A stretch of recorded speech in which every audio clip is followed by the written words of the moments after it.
tai au manu e le lo formulanga le tu ta vai. Me foi fa fun ta po e se ta tu po fe lava le vai ngo le rangi mo le po kara me ta ua. Ia me se lava na ta mam tina ma tu o le foi ngalo na stofi le tu. Ia me se foi le pa ia me malu ta tu ni ta o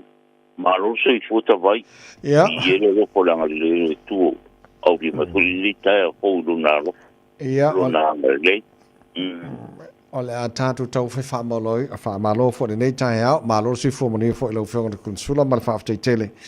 mo a manoa lo mwhai ona maua pēl tāra pukalame a solulu vāste tasi, tātou le noa mwha so fo le tele vaenga, ia wāl whaafo me sa moa. Se tā a mata lau whionga, mata a inai a inga na fasili, ia le fole a mai pēo, ia wā lau whionga le sui o le tātou malo i New Zealand nei, o le mafua anga le wa tāo whia New Zealand, mo le taimire nei, ia le vai tamaina mai nei whanau. Ona mafua i le opo mala e le sirifira tino. Sa po ko o lua e alau whanpui pui. Ai ona o le le o le vainga o nei whanau o le vai tamamai. E la tau nei mea, sa po sa o lea i lo o i sirifia, la whangar konsula. Ia whaftai a tawai ni mta upta ua. Le wila vo uta fi e New Zealand le toi vai tamaina o tātou whanau. Ia ono no ko inga o ka ko e mai ni pa wo se lu manga I mangu ia mai whanga. Ika yang yo fa fika ia ta vai. Ia wo su ye le whinga wha vaera malo ni si lo ko o ka fi ai le vai ta mai no o ka ko komiki. Ia ono fa fika ia pe le sa no ke le fa fika ia o ka ko pisa. Malila. Me se lava au mai le antipo le ankol ia kamaki ia e o mai si le kua ka mapoli kua ki nga ia ua fai au wala fo ie nga ia mwhai e unga unga ku ua kamaki ia matua nga o mai ia a e waku unga o kuranga fo a ia whape o lo ua kupe mo kuranga whape nga a ua avela ma me ua whai nga i makamaki Mangkua tawai o kusfolau o me ko kingo le malo. Malila. Wa kasile me wa elenga kai I tenkara ngai kamaki au kusfolau fo. Ia o fiu ia ngai kamaki kawanga. Ia ere ia matua na mai. Ia ka ki bara mana maka vai I tulanga. Ia ona o sakinga inga fa pinkinga inga o mai ia ai ongo le nga vai ia me se foi la fa fica o masani foi ai ta vai todo tato inga fa sabo o le o mai o isi ia kom foi a ve se eva ko la ki ngo ko pe vai mai kulanga ro fa le kongo tu la nga fa pena ai o a fai o ka ofitu sola ta vai ele ai la e fai il mato official na fai a wala fa tu la po fo I me kus follow ko mai e a fai ni mafua anga tau e a fai ni mafua anga tala fe ngai ia au turanga ia I tenkar ma turanga fa pe nga a wa ka fio e na vai tamaina ia e le ai la se problema o solo mo kula ma fa pe nga al tu follow ia tawai le ai o le met o le property o le maro e ila mal si anga al tato officer fa fo image fola o pe a fai o se ma fo anga wa a mi mai ia matua ia foi no se ma ko kar se o mi me o mo ta vai fo ia la vai ma le la fa sanga I mo so lo pule tu no fa mam la mai pitola au ta mai ti fo ia ma la ko wa ia ka ia mi se fo ina matua na tele tu penalu le vai ka mai nga mai ia le nga ka puile o ngisi wa nga I ka mai ka wa nga o pero kisa tal ia mta o siru swala pule a I le kula nga masangi puile o ka ko nga mo fa sambo ia e fo ia fa fika o fa penga a fa ele fo ia e la mal si angol tato fi se tu la nga tu sfolau ta vai ma lo fa te tele lo fenga konsula ua matua imantango fia tele fa mani no ina vai nga ia wa te lo ia le fo la ma lama le ia nei ainga fo le ma so nei fa nau o le ma fatia i tu langa le wa le po ma le lo si fo lo fenga konsula ma fa fo ma le o la tupu al te nei ia ma nei fo lo sa no me lo fenga tu langa le ban fa moi se i lui tau winai la to lo fe ia vai ina ia fa tino le vai nga na vai tama mai nei fa nau i le alofa ina ia manuia la tulu mana. Ia, sa ole le ia tawai. Ke le ngai kamaiki o aku le ofisa, ia e mese fo i ngai mākua, nga vai kamainga, ia ma mātua fo i wanga i e kamaiki. Ia o tūlanga ia ta tele tio fo i le malo niusira. Ia. Wa kasi le awala nga mwhai inga whawhai ngofio, nga bawa sitisengi, o na ia tātou whana, o le vai tamaina. Ia a mai kukura me fa fika u fa pengi o isi ka mo ia o so la o le me wanga ia o na o fa le tonu o e na mo ia va ta mai na mai ia tulanga na ta vai ka ua kelele le tu ala lo tu ie fo ina vai ta mai na ia ka mai ia tau tuana ka siale le fa mo nga ia o mai ngai ka mai ia ve la o nga on ye yo la kola ya mai se o talale ka vai ya mai nge so ne ku sa bo ya ina ma tua bo mi o mai ya mai ngi fa fika o nge wa la ina ta fi ni si ga mo ni vai te mi vai ta mai no ta to fa na ya ka o ke le mta u pule na ya si ye le ngata ma tua na mai ka mai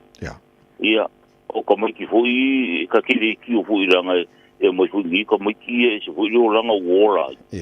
ia a te to no ta vai o le ave e lo ko ka mai mana ia o le lo tu wa fo ia mai fa pita ne io a mai ba ku i le o lo kwa ia se ai lo le fa fika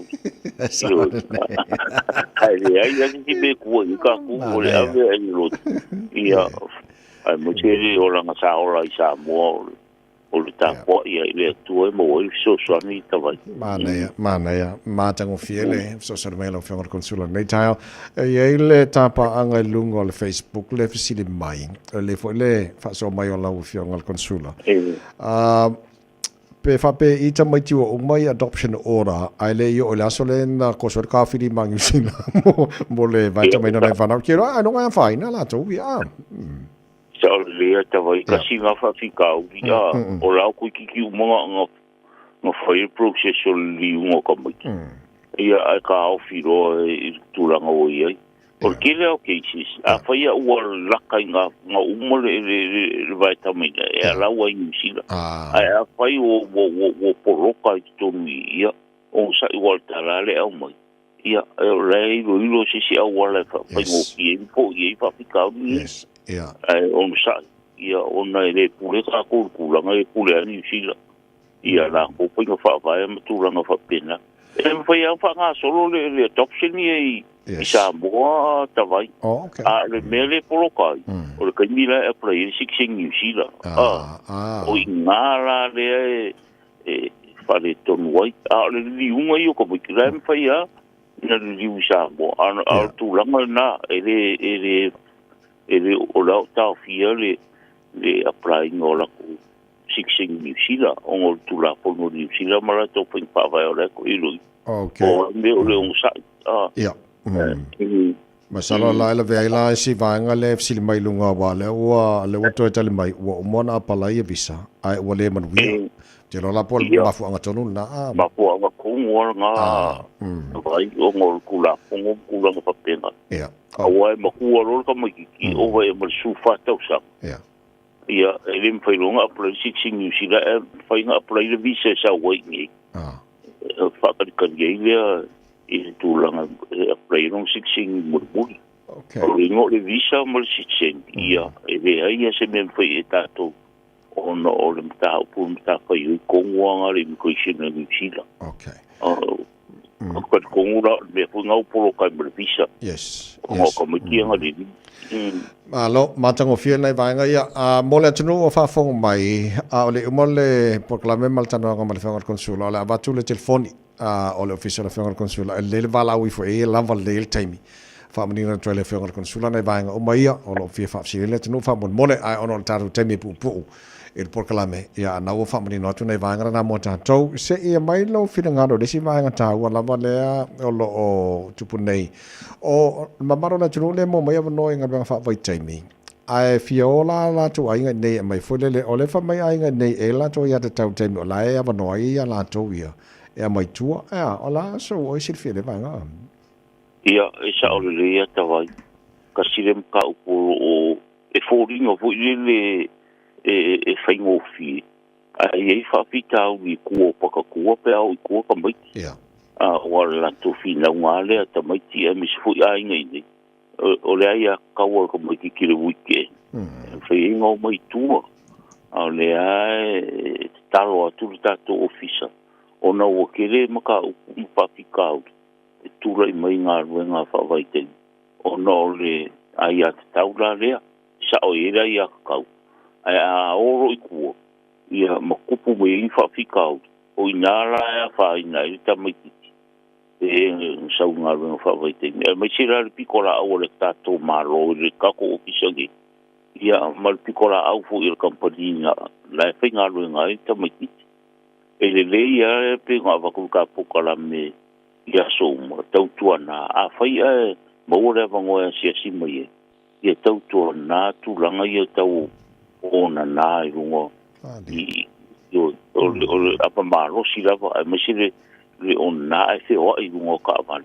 o ira le tu poi fa fitau I tavai awa tu pro fa fikau ia morir fa mesnonga ia o le tau kulanga fe ngai mara ele ngata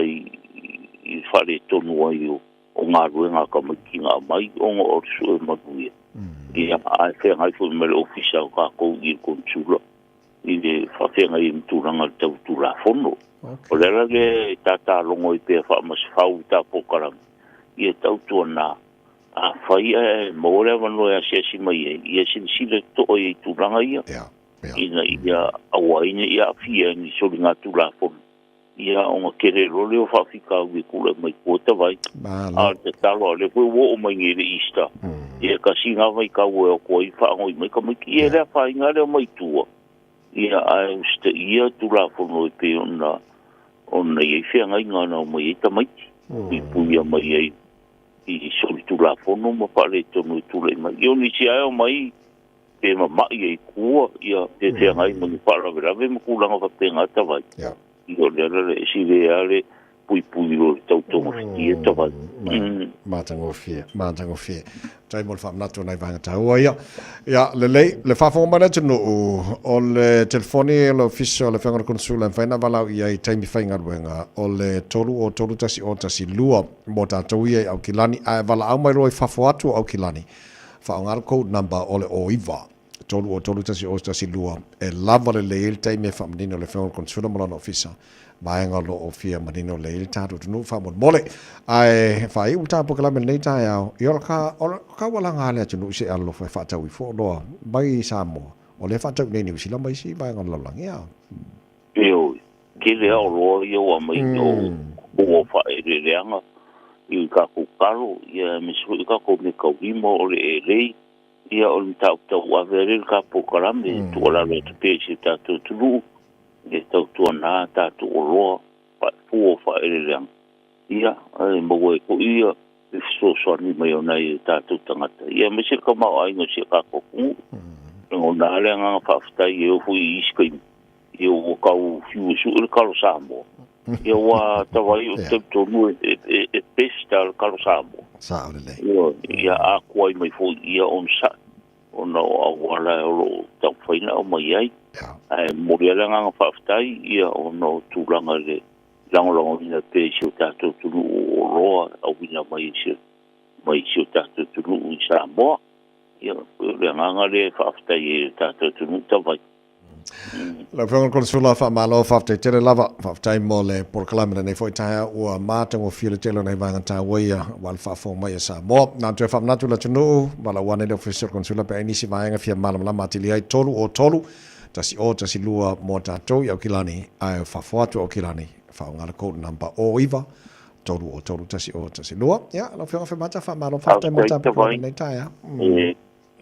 o le pere fa kai lo sunga le ao ia me se foi tato le tio sa bo no ne ia vanoa ta o lo pui e si tato tulu fa ste tele ia mo ni foi fionga e lo sunga mo tato le tio ia me se fa fo ta po me se tato tulu ko fi lo foi vai so sa ia manu ni so fa so foi tai manu foi ia fa volnea so lo fionga consula malo sa moi a New Zealand nei la fionga fe mata le malo to filau por sulu fa po malo tara no nei tai